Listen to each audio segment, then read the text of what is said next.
sa sistema ng edukasyon at sa sistema ng ating ng ating pamahalaan. Kaya yung sinasabing left ay inaamin ko 'yan. Pero umamin din ho siya. Na hindi lang ho siya basta sympathizer na makakaliwa talagang makakaliwa ho itong si Franz Castro. Galing na ho mismo sa bunganga ni Franz Castro, walang hiya ka, Franz, aamin ka rin pala na makakaliwa ka.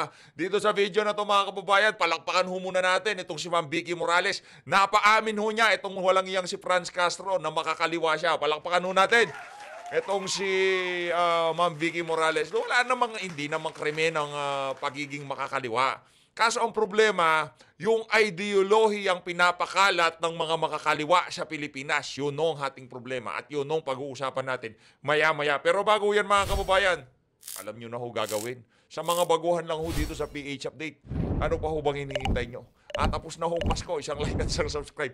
Masaya na ho tayo dyan ha. So kung gusto sumali sa ating community at para kayo ho pinakaunang makakita sa ating mga video, i-click nyo na ho yung join button. Hayan na nga mga kababayan.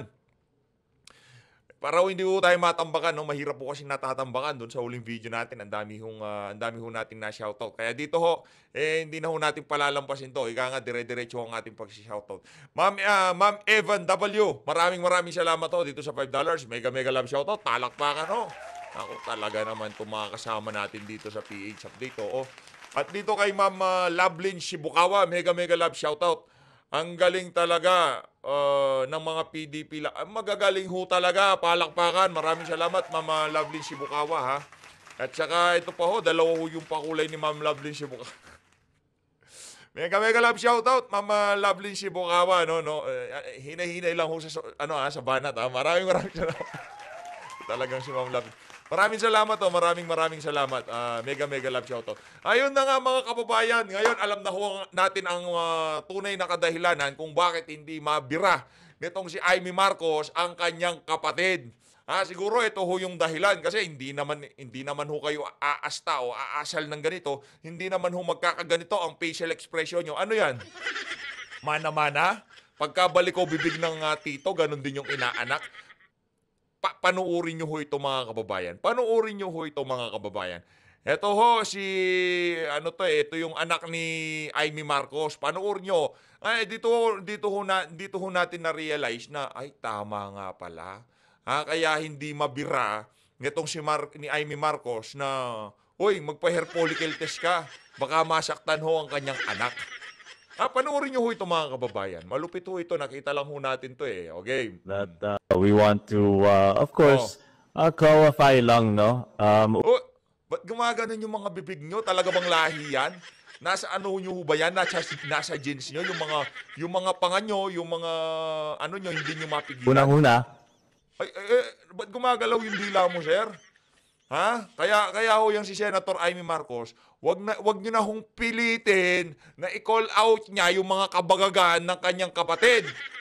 Baka ho mabalikan siya ni Marcos Jr., baka sabihin pa ng kapatid niya, bago mo ko punahin, unahin mo munang anak mo. Di ba? Ang labo nga naman ho ng mga kababayan, binibira mo yung kapatid mo, itong si Bonget, yung anak mo naman pala. Bumabalik ko din yung bibig. Ayaw naman namin ng away. No? In fact, di ko nga alam bakit sobrang defensive naman ang aking tito. No? Unang-una, siyempre, tito ko yan, mahal ko yan. No? Nako.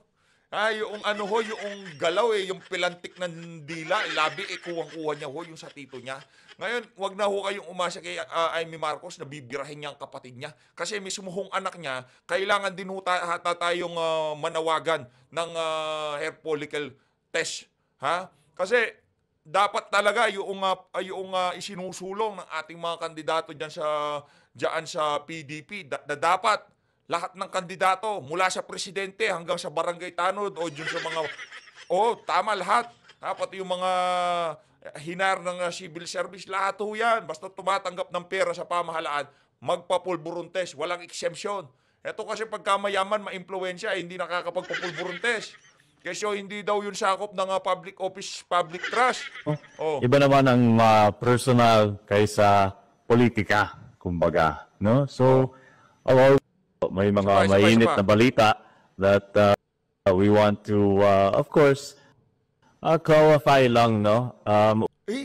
Nakita niyo ho yun mga kababayan, pambihira, di ba? Umabot ho dito yung ano niya. Unang-una, Yung dila ho niya, hindi niya mapigilan eh. Naku, sir, ano ho kayo ha? Huwag ho kayong maglalabas. Pagka presidente na si VP Sara. ayaw naman namin ng away. No? In fact, di ko nga alam bakit sobrang defensive naman ang aking tito. No? Unang-una, syempre, tito ko yan, mahal ko yan. No? Iba naman ang personal kaysa Pambihira, politika, kumbaga. Oo. No? So, may mga mainit na balita that we want to Yan ho mga kababayan, i-post lang ho natin dyan para talagang matandaan ng ating mga kababayan yung pagbumuka na yan. Yan ho ang anak nitong si Senator Amy Marcos. Rekta na ho tayo dito kay Franz Castro tapos tatawid ho tayo dito sa Basta Dabawenyo. Na kung saan, sinagot ho ng punto por punto nitong si Atty. Vic Rodriguez yung mga birada nitong si Marcos Jr. Pero pupunta pa ho tayo dito kay ang tawag dito kay Atty. Jimmy Bondoc. Nagsagutan ho sila nitong si yung dating COA commissioner, yun. Panuurin ho natin yun. Sinopla ko niya itong si Heidi Mendoza, ha? Sinupalpal ho yan itong si Attorney Jimmy Bondoc. Pero dito ho, umpisahan ho natin dito kay Franz Castro. Game. Saan ho natin ito? Paulit-ulit yun ang itinanggi ang mga aligasyon na ito. Ang tanong ko, paano nyo pa madedepensahan ang inyong sarili laban sa mga paratang na ito na galing pa mismo sa military intelligence? Naku. Yan, hindi niya na ho madidinay eh. Kasi galing na ho sa military intelligence. Ha? At saka nagsusumigaw na ho yung mga ebidensya tapos convicted pa ho siya. Na kung saan yung mga magulang ng mga batang kinuha nila, nagreklamo ho. Kaya yun, convicted ho siya ngayon. Kaya yung sinasabi ni Senator Bato de la Rosa, gusto mong kasuhan itong si dating Pangulong Rodrigo Duterte, gusto mong siyang makulong. Hindi nga convicted si Tatay Digong, papakulong mo, ikaw convicted. Tumatakbo ka pa. Diba? Ironic nga naman. Tuloy. Ako, inaamin ko, mula nung estudyante ako, ay aktivista rin ako, katulad ni Congressman Teddy Casino. Pinaglalaban natin ang tunay na pagbabago sa edukasyon, sa sistema ng edukasyon, at sa sistema ng ating pamahalaan. Kaya yung sinasabing left, ay inaamin ko yan. Pero Yan. Umamin din ho siya. Na hindi lang ho siya basta sympathizer na makakaliwa, talagang makakaliwa ho itong si Franz Castro. Again, wala hong problema. Hindi ho kasalanan ng pagiging makakaliwa. Wala hong problema yan. Kaso yung ideolohiya ho nila, yung mga makakaliwa na yan, yun ho ang pumapatay sa ating mga kabataan. Yung ideolohiya ho na yun yung ideolohiya na kung saan yung mga nare-recruit nilang kabataan, linalabanan yung kanilang mga magulang. Yung ideolohiya na yan, yung ideolohiya ng makakaliwa, yan ho ang naghihimok sa ating mga kabataan na umakyat sa bundok at kalaunan mamatay. Tama, mali? Kaya dyan ho tayo galit. Inamin ho nitong si Franz Castro, makakaliwa daw ho siya. Ngayon, i-deny ho niya na hindi daw totoo yung mga akusasyon, yung conviction sa kanya na nanguha siya ng bata. Paano mo papasinungalingan? Yung ideolohiyang sinasabi mo ng makakaliwa, yun ang ginagamit nyo para mahimok ang ating mga kabataan na magrebelde sa pamahalaan at sa kanilang mga magulang. Anak sila ng bayan, pinanganak lang sila ng magulang nila, dapat silang maglingkod sa bayan. Anak ng tokwa. Huwag na ho tayong maglokohan dito, Franz Castro. Hubad na ho kayo sa sambayan ng Pilipino at kahit na anong pagpapalusot pa ho ang gawin nyo, kumbaga wala na ho kayong maloloko. Especially sa mga kabataan. Nakikita nyo palang parating yan si Franz Castro, magtakbuhan na kayo. Punta ho kayo sa mga magulang nyo. Kasi pagka nalaso ng kaisipan nyo sa ideolohiya ng mga makakaliwa na yan, ang sasabihin sa magulang nyo, anak ako ng bayan, pinanganak mo lang ako. Anak ng toko, Ibang klase yung nila, yung kung paano nila, hindi si Franz, yung ideolohiya yung sinasabi ho natin dito. Yung ideolohiya ng makakaliwa. Yun ang sinasabi ho natin dito. Ngayon, kung ginagawa yun ni Franz kaso sa mga kabataan, hindi ho natin alam. Hindi ho natin siya inaakusahan. Yung ideolohiyang sinasabi niya, kabilang siya. Nakinlaim niya na makakaliwa siya. Ang tanong, kung kung yung doktrina ba yun, ipinipreach o ibinabahagi doon sa mga batang kinukuha nila, yun ho, hindi natin alam. Pero nakakamatay ho yung ideolohiya na yan. Kaya yung mga anak nyo, obserbahan nyo ho. Pagka medyo nakikita nyo ang ipinapollow, yan si Franz Castro, yan si Raul Manuel, naku, medyo i-grounded nyo na ho yung mga yan kasi maya-maya baka saan pa humapunta yan, kawawa ho yung mga bata. Diba? Balitaan nyo na lang, nandun na nasa taas ng bundok, nakikipag-inkwentro. Lalo na ngayon, talagang in full swing ang pagre-recruit ng mga yan. Nagpapalakas sila ng persa kasi anticipated ho nila, sa ayaw sa gusto nila, mananalo si VP Sara sa 2028 presidential election. Kaya kailangan na naman ho nila na palakasin ang kanilang hanay. Yun ho ang problema natin. Baka matsambahan ho yung mga anak nyo, mga pamangkin nyo. Dako, delikado. Makita pa lang yan si Franz Castro, takbo ng mabilis. O hindi as member ng CPP, NPA, or whatever. So parati na lang yan, na kung ikaw ay nagsasalita ng against sa posisyon ng gobyerno, ay tinuturing kang red o tinuturing kang kaliwa. So parang nakasanayan ko na rin yan. Kaya meron bang ibang maitatawag dito sa mga magkakasama na to diyan sa House of Representatives? Oo, meron iba't ibang mga grupo na bumabati ko sa pamahalaan. Totoo ho yun. Hindi lang ho sila. Kaso yung kanila, ibang klase ho. Kumbaga, extreme na level yun sa kanila. At yung mga individual na nakapaligid dito sa mga grupo na to, talaga namang kilalang kasapi ng, di ba? Kilala ho sila bilang kasapi ng kilusan. Kaya mahirap pong pasinungalingan. Pero pagka nagrarally dyan, yung talagang yung totoong mga magsasaka, yung tipong ilinalabas na sa loobin nila sa pamahalaan, wala akong tayong problema doon. Pero ang nakapaligid, yan si Saturo Campo, si Teddy Casino, yan si Franz Castro, di ba? O si Raul Manuel, yang mga yan, meron ng kumbaga kilala na kayo sa kilusan, kilala kayo bilang sympathizer ng mga ng mga makakaliwang grupo. Kaya pagka kayo nagsalita sa pamahalaan, automatic na ho sa inyo yon na nakakabit kayo sa mga makakaliwang grupo. At yung ideolohiya na yon, yun ho ang gumugurgur sa ating mga kabataan. Sa utak, hindi lang ho sa sa physical yung magugurgur sila, pati yung kanilang kaisipan. Mataki mo parang babaliw ang anak mo, sasabihin niya sa'yo, hindi mo ko anak ako ng bayan. Ipinanganak ako para maglingkod. Wala ang karapatan sa akin. Karapatan mo kung pag-aralin. Aalis na ako dito. Kinabukasan, mabalitaan mo, nagurgur na. Ngayon yung anak mo, iiyak-iyak ka dyan. Siyempre, mahal mo yan pinalaki mo yan, tapos yun lang sasabihin sa'yo. Diba? Dahil yan, dun sa nakakamatay na ideolohiya na hindi kinukundina ni minsan, itong mga grupo na to, dyan sa House of Representatives, kaya po natin talakayin tong mga na to, mauubos yung oras natin Tuloy!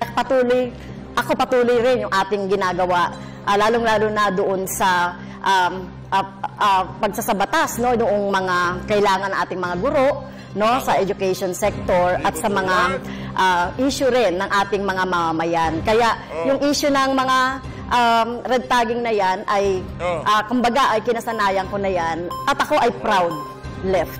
Uy, proud pa ho siya. Proud ho siya. Na nare-red tag siya. Proud ho siya. Talagang merong di natin malaman, meron din ata ho siyang, di ba? Meron din bumubulong sa kanya. Paano ka magiging proud sa isang ideolohiya o kilusan na kung saan napakaraming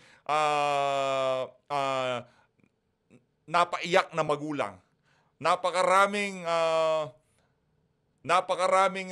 sinirang mga ari-arian. Diba? Yan napakaraming tinakot na mga mamumuhunan. Naknantoka. Di ho natin mabibilang yan, pero marami yan. Ikaw ba naman? Mag-i-invest ka sa isang lugar, di ka pa nag-uumpisa, ini-extort ka na. Pag di ka nagbigay, susunugin yung mga bulldozer mo. Gusto nyo ho ba yun? Anak ng toka.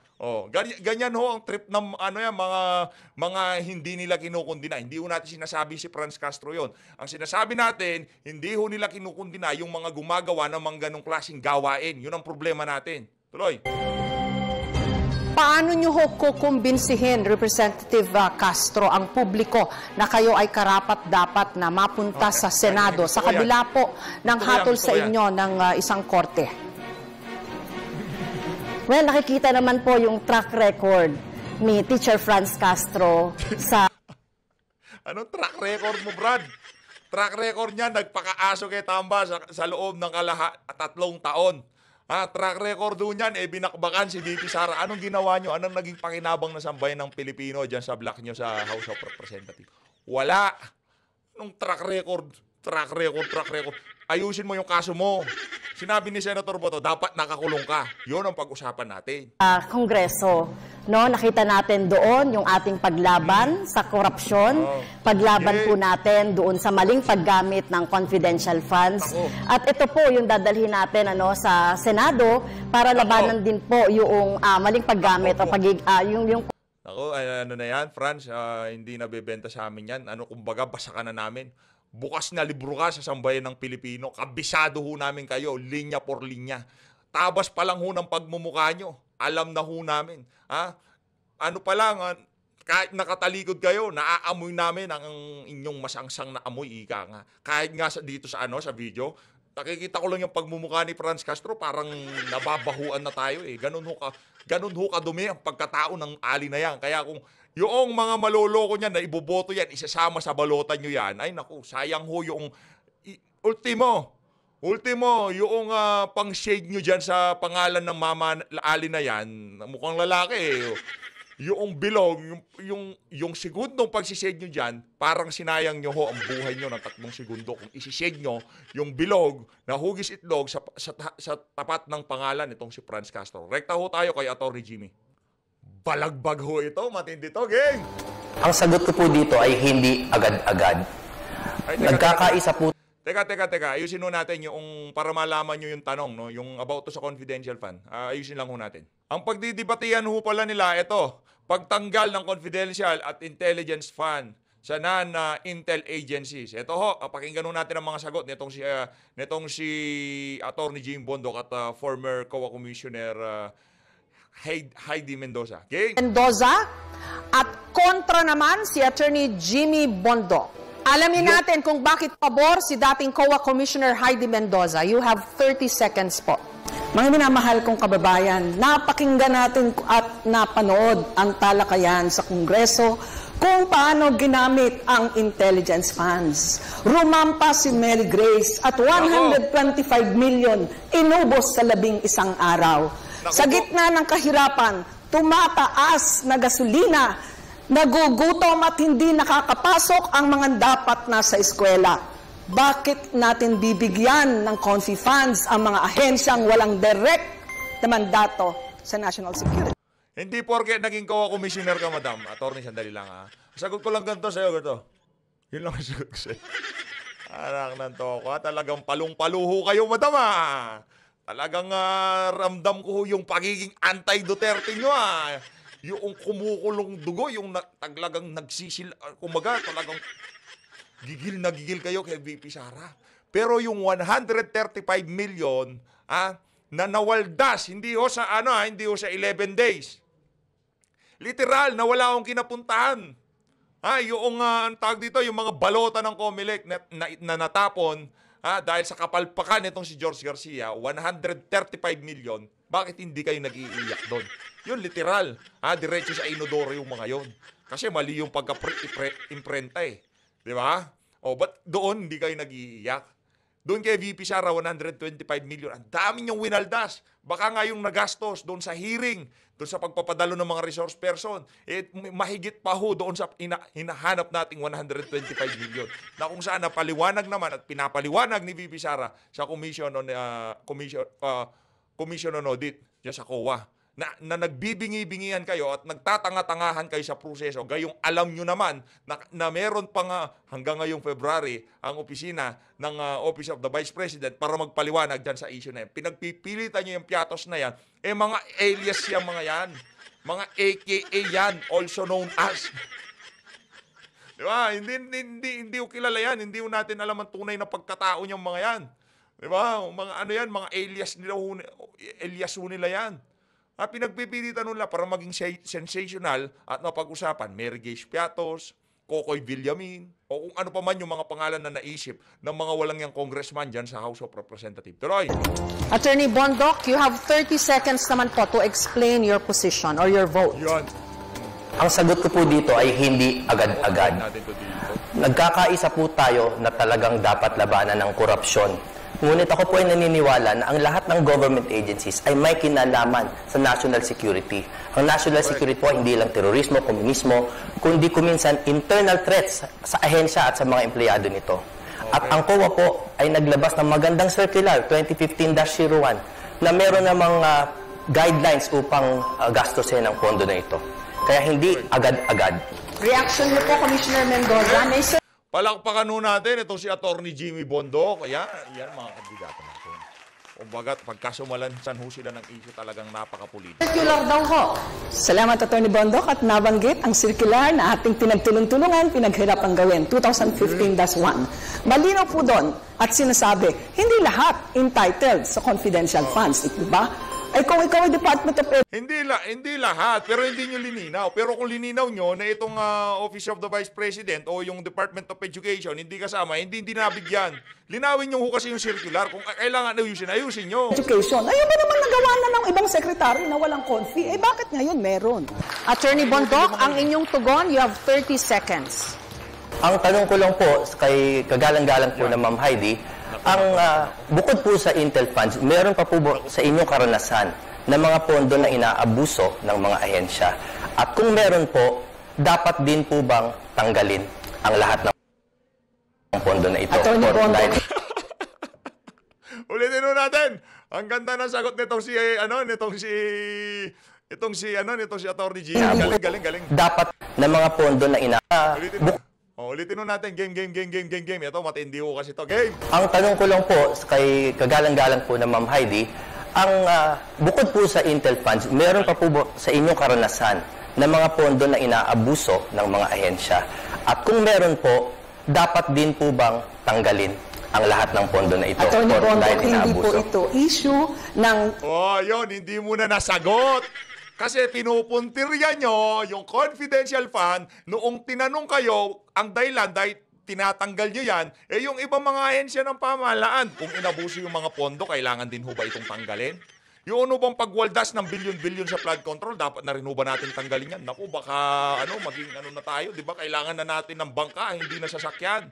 Hindi ho, ang kailangan ho mabantayan ng maayos. At yun ho ang trabaho ng COA na pinipilit kunin ng House of Representatives.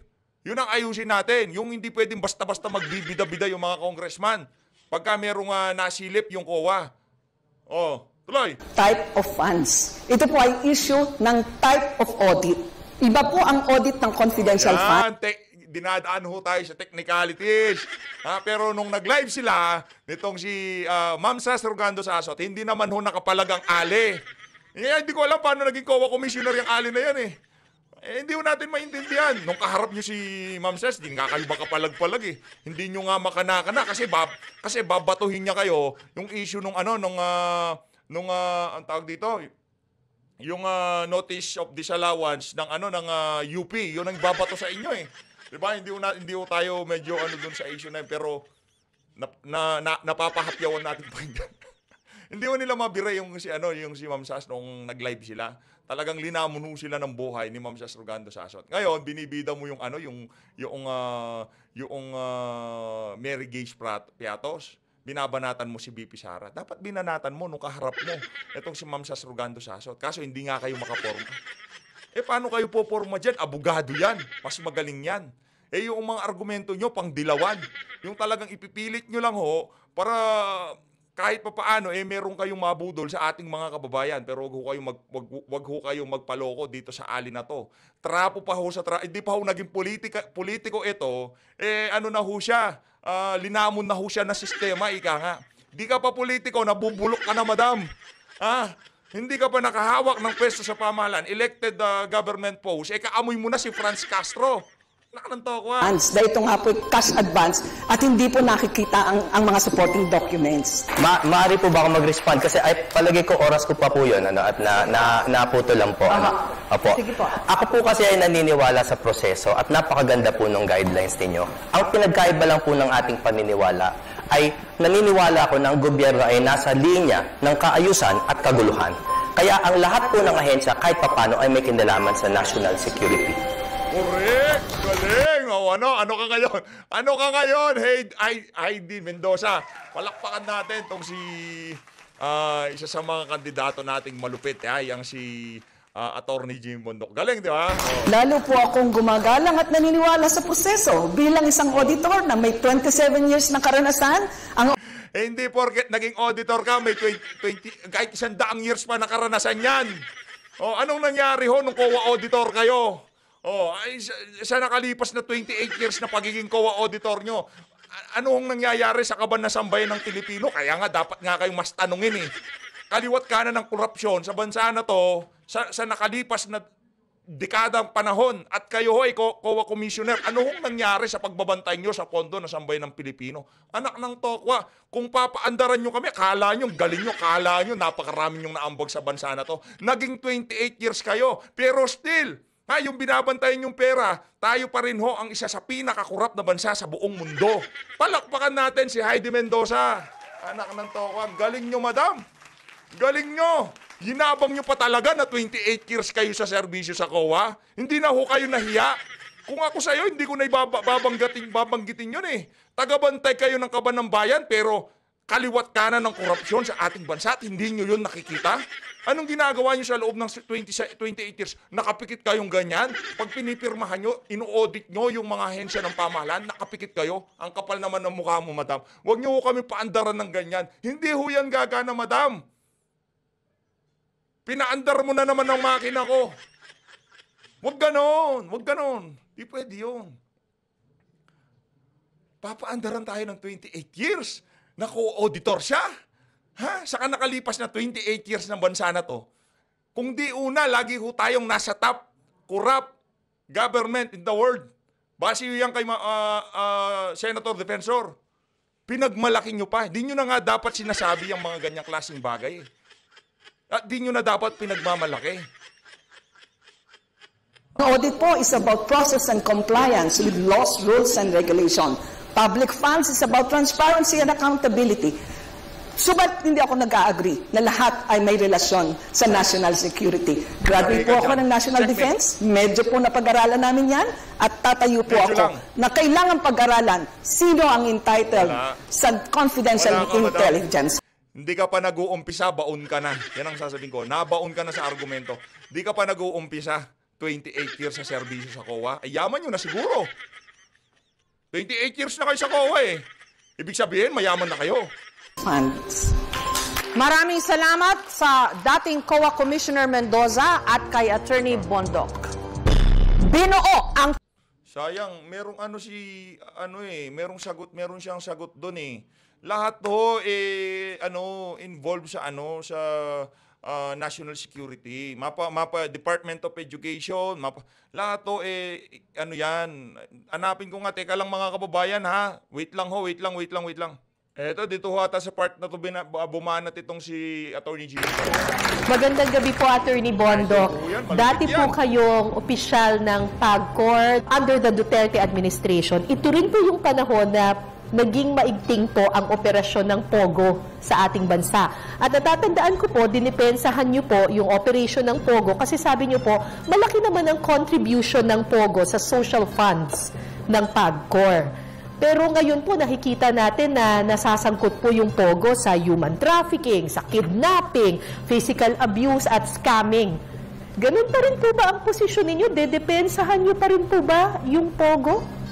Kailangan po nating linawing maigi na hindi ko po kahit kailanman dinipensahan ng POGO. Ang sinabi ko na POGO ay isang neutral yan.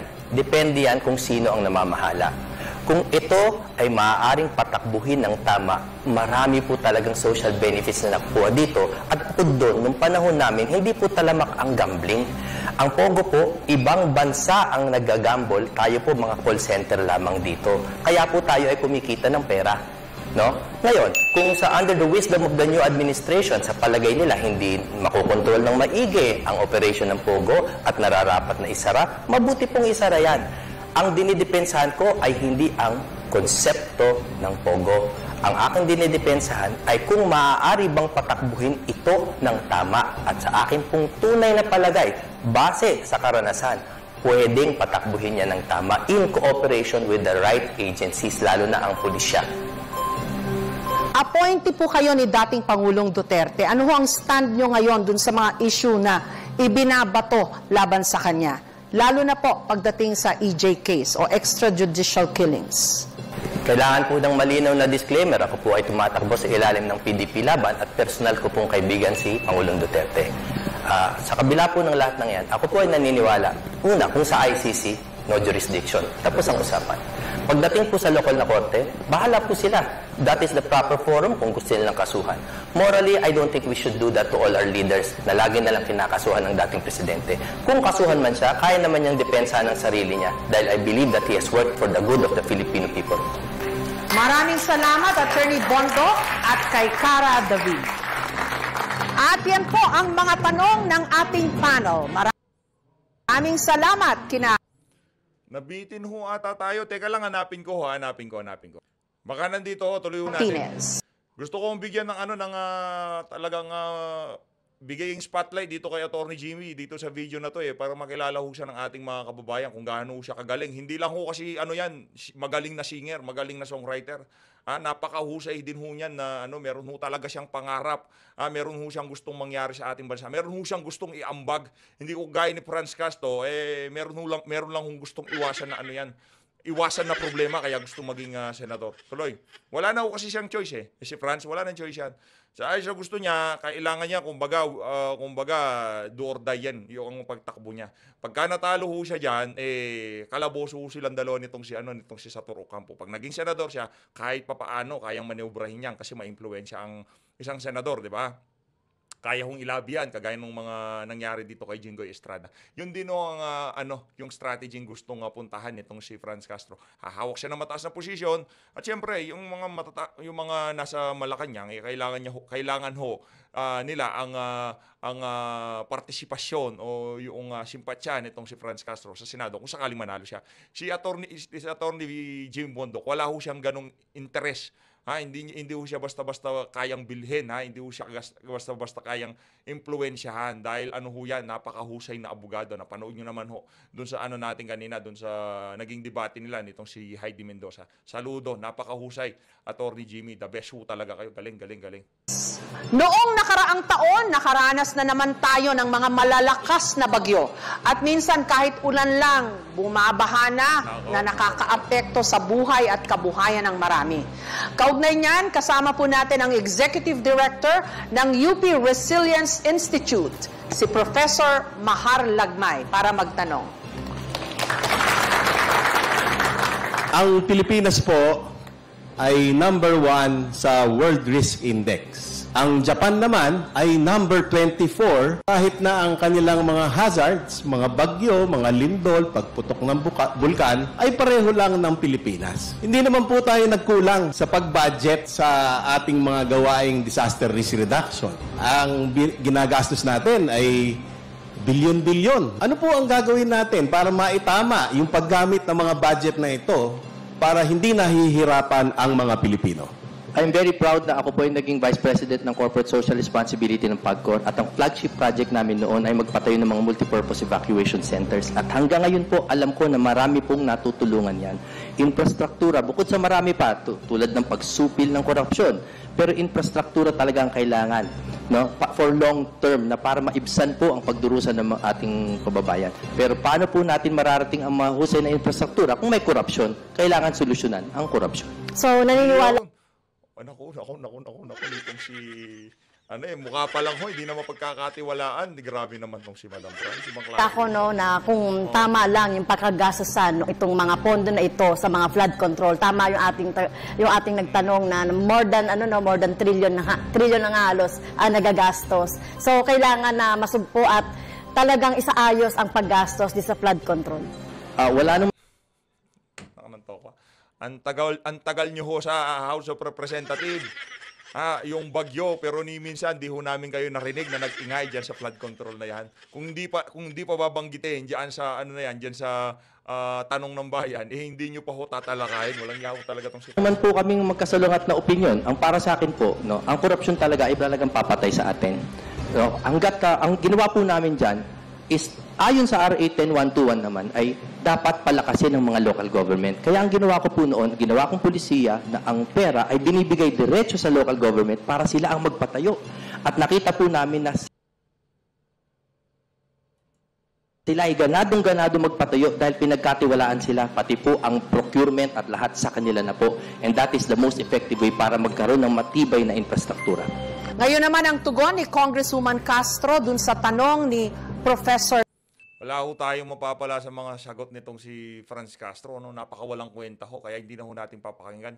Dito ho sa video na to, talagang panigurado yung mga medyo nag-aalangan dito kay Attorney Jimmy, nakumbinsi ho kayo dito. Nakita nyo ho kung paano niya linampaso itong si Heidi Mendoza. Napakahusay niya. Kahit tayo nag-init Linabang pa niya na 28 years daw siya sa serbisyo sa COA. Kapal ng mukha ng ali na yun, oo. Ibang klase, no? Di mo na nga dapat sinasabi yung mga ganong klaseng bagay. Tapos, talagang inayin pa niya. 28 years ako. Walang kaliwat kanan ng korupsyon sa Pilipinas. Di ba? Gloria, Era, Pinoy, di ba? Kaliwat kanan. Ang daming nagugutom.